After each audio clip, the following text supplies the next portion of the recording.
పూరా లోకల్. నమస్తే, మీరు చూస్తున్నారు పూరా local. This is Teja Prithvi. ప్రస్తుతం చూసుకున్నట్లయితే ఢిల్లీ అసెంబ్లీ ఎలక్షన్స్ జరగబోతున్నాయి కాబట్టి అక్కడ ఏ పార్టీ అధికారంలోకి వస్తుందన్న విషయాలు మనం తెలుసుకుందాం.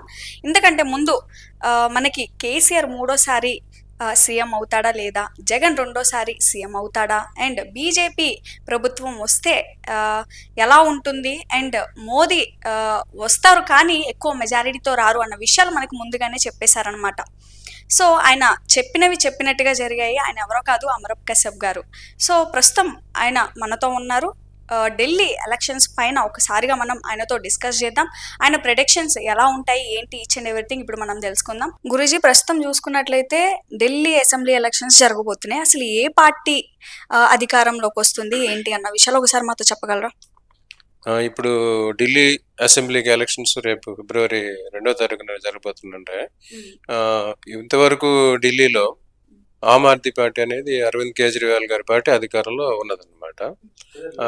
2 సార్లు నుంచి గత 2 టైమ్స్ 2 సార్లు నుంచి అరవింద్ కేజ్రీవాల్ గారి పార్టీ ఆమ్ ఆద్మీ పార్టీని అక్కడ అధికారంలోకి వచ్చింది. అక్కడ అధికారంలోకి రావడానికి బీజేపీ చాలా తీవ్రంగా ప్రయత్నిస్తూ వచ్చిన బీజేపీకి అక్కడ అసెంబ్లీ ఎలక్షన్లో అక్కడ ప్రజలు అవకాశం ఇవ్వలేదు. ఇప్పుడు అరవింద్ కేజ్రీవాల్ వాళ్ళ గారి ఆమ్ ఆద్మీ పార్టీ అక్కడ చాలా బలంగా వేళ్ళు ఉనుకుందని అందరిది నమ్మకం. ఇక్కడ ఇంకొక పార్టీ కూడా, కాంగ్రెస్ పార్టీ కూడా అందులో ఇప్పుడు దేశవ్యాప్తంగా ఉన్నది. కాంగ్రెస్ పార్టీ కూడా ఇంతకుముందు 1-2 సార్లు ఢిల్లీ రాష్ట్రాన్ని పాలించిన పరిస్థితి ఉందన్నమాట. సరే, ఇప్పుడు వీళ్ళ జాతక పరంగా చూసుకుంటే ఆమ్ ఆద్మీ పార్టీ అరవింద్ కేజ్రీవాల్ గారిది వృషభ లగ్నం, మేషరాశి, భరణి నక్షత్రం. ఆయనకి లగ్నాధిపతి అయిన శుక్రుడు మంచి దశలో ఉన్నాడు. అప్పుడు ఆయన పొలిటికల్ గా రావడానికి కారణం శుక్రుడు కారణం అనమాట. తర్వాత ఆయన ఇన్కమ్ ట్యాక్స్ డిపార్ట్మెంట్ లో ఆఫీసర్ గా ఉద్యోగం చేశాడు, IRTS రెవెన్యూ సర్వీసెస్ లో. దానికి ఆయనకి బుధగ్రహం అనుకూలం ఎక్కువగా ఉండి, బుధగ్రహం ప్రభావం వల్ల ఆయనకి IRTS లో జాబ్ రావటం, తర్వాత అతను ఆ జాబ్ నుంచి రిజైన్ చేసి బయటకు వచ్చి ఒక స్వచ్ఛంద సంస్థ లాంటి దాన్ని స్థాపించి దాని ద్వారా అవినీతికి వ్యతిరేకంగా అన్నా హజారే అటువంటి వారి మీదతో కలిసి కొంచెం యాజిటేషన్ లాగా నడిపించారు అనమాట, ఒక సంస్థాపరంగా అవినీతికి వ్యతిరేకంగా. సో ఆ తర్వాత ఏం చేశారు, అప్పుడు ఆమ్ ఆద్మీ పార్టీ అనే పార్టీ అప్పుడు స్థాపించారు. ముందు ఆ మూవ్మెంట్ని ఆయన పొలిటికల్ పార్టీగా మార్చడానికి కూడా తర్వాత పొలిటికల్ పార్టీగా మార్చడం జరిగింది. సో ఆయన జాతక ప్రకారం చూస్తే ఆయనదేమో వృషభ లగ్నం, మేషరాశి, భరణి నక్షత్రం. ఆయనకి బుధుడేమో ఉద్యోగాన్ని ఇచ్చాడు, శుక్రువు రాజయోగాన్ని ఇచ్చి పాలిటిక్స్ లోకి తీసుకొచ్చి ఆయనకి చీఫ్ మినిస్టర్ పదవి ఇప్పించాడు. అయితే అన్ని గ్రహాలు కూడా అందరి మంచి చేయవు, చెడు చేయవు అనమాట. కొన్ని మంచి చేసి కొంత మంచి, కొంత చెడు చేస్తాయి అనమాట. ఆ విధంగా ఆయనకి బుధుడు ఇచ్చిన శుభత్వం వల్ల అతనికి IRTS లో రెవెన్యూ సర్వీసెస్ లో ఉద్యోగం వచ్చింది. దాని నుంచి ఆయన బయటకు వచ్చాడు.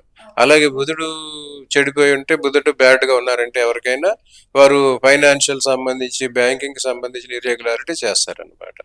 అందుకే ఈయన పాలిటిక్స్ లోకి వచ్చిన తర్వాత, ఈయన చీఫ్ మినిస్టర్ గా ఉన్న తర్వాత ఏదో అవినీతి ఆరోపణలు వచ్చి, ఆ అవినీతి ఆరోపణల కారకుడు బుధుడు అనమాట. ఎవరైనా ఇలాంటి అవినీతిలో చిక్కుకుని ఎటువంటి పనులు చేశారంటే దానికి గురువు శిక్ష విధిస్తాడు అనమాట. అందుకోసం ఏం జరిగిందంటే ఆయనకి గురుదశ వచ్చింది. గురుదశ నెక్స్ట్ ఇయర్ వరకు ఉన్నది. ఆ గురుదశలో ఆయనకు గురువు ఏమో కొంత మంచి కొంచెం చెడు చేస్తాడు.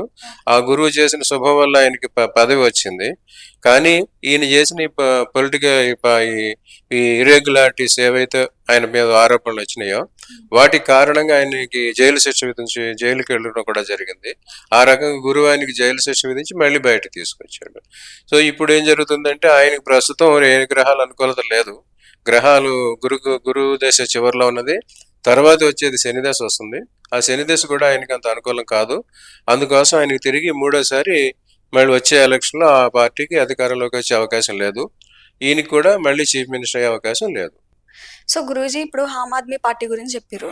మరి ఇప్పుడు కాంగ్రెస్ ఇంకా బీజేపీ పరిస్థితులు ఏంటంటారు? ఇప్పుడు ప్రస్తుతం దేశంలో నడుస్తున్న అన్ని పార్టీలు కూడా బలమైన నాయకుల మీద నడుస్తున్నాయి. సో బీజేపీకి బలమైన నాయకుడు మోడీ గారు. అందుకే ఆయన అప్రతిహతంగా గత 24 సంవత్సరాల నుంచి గుజరాత్ చీఫ్ మినిస్టర్ గా, ప్రైమ్ మినిస్టర్ గా చేసుకుంటూ వస్తున్నారు అనమాట. సో గత పార్లమెంట్ ఎలక్షన్ జరిగినప్పుడు ఆయన ఇది వృశ్చిక లగ్నం, వృశ్చిక రాశి, అనురాధ నక్షత్రం. అప్పుడు ఆయనకు గురువు, శుక్రుడు అస్తంగత్వంలో ఉన్నారు. అందుకు గురుబలం లేదు. అందుకు వ్యక్తిగతంగా ఆ బీజేపీ పార్టీకి సరిపడా మెజారిటీ రాలేదు. 272 సీట్స్ రాలేదు. సో వేరే వాళ్ళతో కలిసి వాళ్ళు అధికారాన్ని ఏర్పాటు చేయాలి, ప్రభుత్వం ఏర్పాటు చేయాల్సిన పరిస్థితి వచ్చింది. తర్వాత ఏం జరిగిందో అప్పుడు ఆ టైం అప్పుడు ఎలక్షన్ జరిగిన టైంకి గురువు అస్తంగత్వంలో ఉండబట్టి ఆయనకి ఆ బలం లేకపోయింది. ఆ తర్వాత వచ్చిన అసెంబ్లీ ఎలక్షన్ టైంకి గురువు బలం వచ్చేసరికి ఆయన మళ్ళీ హర్యానాలో గెలవరు అనుకున్నా కూడా ఆయనకి హర్యానాలో అధికారం వచ్చింది. తర్వాత వచ్చిన తర్వాత మహారాష్ట్రలో కూడా ఆయనకి ఆ బీజేపీ పార్టీకి మంచి అధికారం వచ్చింది. ఆయనకి ప్రస్తుతం ఇప్పుడు కుజదశ నడుస్తుంది. కుజుడిలో శుక్రదశ అంతర్దశ నడుస్తుంది. ఆ శుక్రుడు ఆయనకి దశమ స్థానంలో ఉండి శుభం చేస్తున్నాడు. సో ఈ సంవత్సరంలో జరిగే ఎలక్షన్ అన్నింటిలో ఆయనకి ఆ పార్టీకి అది ఎక్కువ శాతం లాభం వస్తుంది. ఆ పరిస్థితిలో ఇప్పుడు ప్రస్తుతం రేపు ఢిల్లీ ఎలక్షన్ కూడా బీజేపీ పార్టీ ప్రభుత్వాన్ని ఏర్పాటు చేసే అవకాశం 51% ఉన్నది. ఓకే, మరి కాంగ్రెస్ పరిస్థితి ఏంటంటారు? కాంగ్రెస్ పార్టీ కూడా రాహుల్ గాంధీ వారి మీద నడుస్తుంది. రాహుల్ గాంధీది కూడా వృశ్చిక లగ్నం, వృశ్చిక రాశి, జ్యేష్ఠ నక్షత్రం. కాకపోతే ఆయనకి కూడా కుజదశ నడుస్తుంది. కుజుడిలో ప్రస్తుతం అన్నటి దాకా ఆయనకి శని అంతర్దశ నడిచింది. ఇప్పుడు ఆయనకి కూడా శని అంతర్దశ అయిపోయి బుధ అంతర్దశ వచ్చింది. బుధుడు ఆయన నక్షత్రాధిపతి కనుక కొంచెం మంచి చేస్తాడు. సో ఇదివరకటి కన్నా కొంచెం ఎక్కువ సీట్లు కాంగ్రెస్కి వస్తాయి. కానీ ఆ పార్టీ సొంతగా ప్రభుత్వాన్ని స్థాపించే పరిస్థితికి రావు. సో కాంగ్రెస్ పార్టీకి అధికారంలోకి రావడం అనేది కొంచెం దూరంగానే ఉన్నది. సో మీరు ఇంతకు ముందు మోదీ ప్రభుత్వం గురించి చెప్పారు, వస్తుంది కానీ ఎక్కువ మెజారిటీతో రాదు అని అన్నారు కదా, మరి నెక్స్ట్ టైం ఏమన్నా ఛాన్సెస్ ఉంటాయి అంటారా? నెక్స్ట్ టైం 29 వచ్చేసరికి 27లోనే చాలా మార్పులు వస్తాయి. ఆ మార్పుల తర్వాత ఎప్పుడున్న గ్రహగతులు బట్టి ఏం జరుగుతుందో అప్పుడు చెప్పొచ్చు. ఇప్పుడు వాళ్ళు కూడా జమిలీ ఎలక్షన్ 27లోనే జమిలీ ఎలక్షన్ పెట్టి తమ సొంతంగానే వాళ్ళు మెజారిటీ సంపాదించుకోవాలని తీవ్ర ప్రయత్నాలు ఉన్నారు. కానీ అది సక్సెస్ అయ్యే రేటు అంతగా కనిపించడం లేదు. దానికి 50-50. అవును, జమిలీ అంటున్నారు కాబట్టి నిజంగానే అసలు జమిలీ ఎలక్షన్స్ వస్తే అసలు పరిస్థితి ఎలా ఉంటుంది?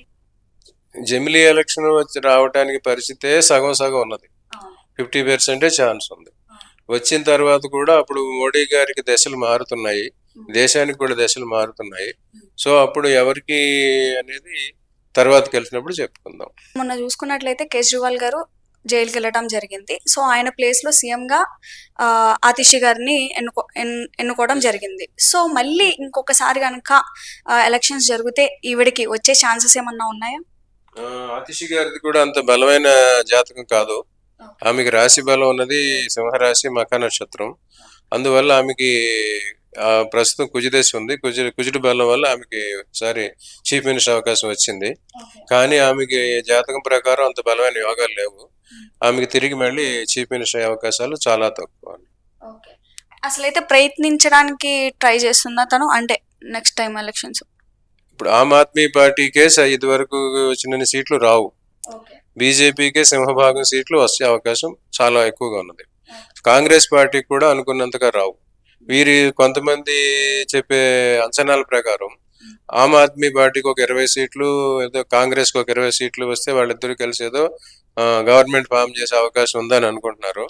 కానీ అంత కూడా వారికి వచ్చి ఇద్దరికి కలిపినా కూడా గవర్నమెంట్ ఫామ్ చేసే అవకాశం వచ్చేసి చాలా తక్కువగా అనిపిస్తున్నాయి. ఇప్పుడు ప్రస్తుతం ఉన్న గ్రహగతులను బట్టి చూస్తే బీజేపీ పార్టీకే ఢిల్లీలో ప్రభుత్వం ఏర్పాటు చేయడానికి 51% ఛాన్సెస్ ఉన్నాయి.